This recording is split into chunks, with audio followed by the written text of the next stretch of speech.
আছেন আমার আজকে এক সপ্তাহ ধরে ফোন করছে, তারা কঠিন রোগগ্রস্ত, তাদের চিকিৎসার কোনো ব্যবস্থা নেই।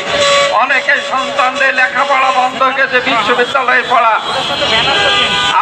আমার বগুড়া থেকে একজন ফোন করেছে যে ভাই আমার সন্তান 3টা ছেলে মেয়ে আমাদের পড়াশোনা করছে, তাদের হয়তো লেখাপড়া বন্ধ হয়ে যাবে। এই যে অবস্থায় আমরা আছি, এইটা সকল সরকারকে উপলব্ধি করতে হবে। আমরা মনে করি সরকারের সদিচ্ছা থাকলে এই অবসরপ্রাপ্ত শিক্ষক কর্মচারীদের যে অবসর কল্যাণের টাকা, এই 36,000 কোটি টাকা থেকে দেওয়া সম্ভব। 36,000 কোটি টাকার মধ্য থেকে মাত্র 12,000 না 7,000 কোটি টাকা দিলে, আমাদের যদি 7,000 কোটি টাকা দেয়, আমার মনে হয় আমাদের যারা অবসর কল্যাণের টাকা পাবো, সবার টাকা পরিশোধ হয়ে যায়। আমরা 30-35 বছর এদেশের মানুষ গড়ার কাজে নিয়োজিত ছিলাম।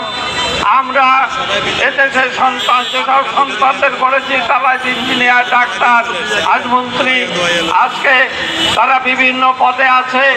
অথচ সেই টেবিলে থেকে এই শিক্ষকরা যদি দারুণ কষ্টে আছে, সেইটা তারা উপলব্ধি করে না।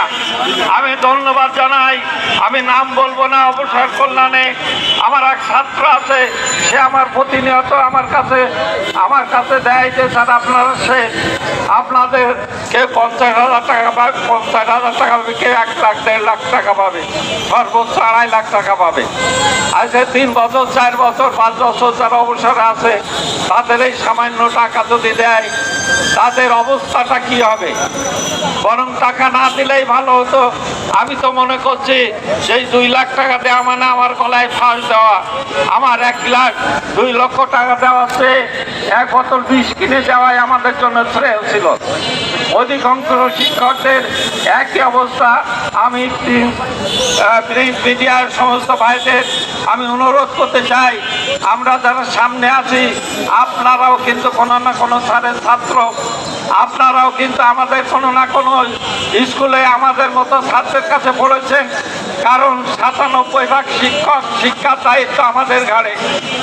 97% শিক্ষকদের শিক্ষিত করে আজকে 30-35 বছর চাকরি করার পরে যদি আমাদের এই অবস্থা হয়, অত্যাহারে অনাহারে বিনা চিকিৎসায় মারা যেতে হয়, তাহলে সেই জাতির জন্য লজ্জা। 12,000 কোটি টাকা বা 10,000 কোটি টাকা এত বড় বাজেট, বাংলাদেশের সর্বোচ্চ বাজেট থেকে শিক্ষকদের জন্য কেন দিতে পারেন না আমরা জানি না। আমরা আজকে এই মঞ্চ থেকে আমরা প্রধানমন্ত্রীর কাছে আমরা অনুরোধ করতে চাই, কারণ তার পিতাই কিন্তু আমাদেরকে এই চাকরির সুযোগ করে দিয়েছিলেন।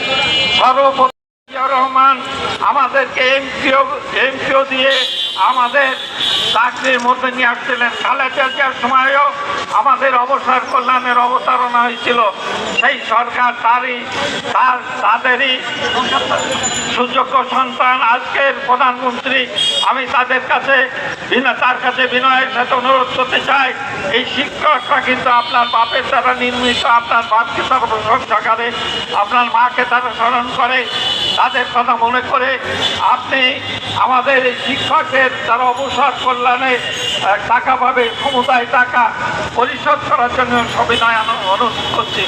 জীবন, এই দুঃখের জীবনটার জন্য সাধারণকে বোঝার চেষ্টা করেছেন। আজকে আসলে অত্যন্ত ভারাক্রান্ত মন নিয়ে আমরা এখানে উপস্থিত হয়েছি, আপনারা জানেন।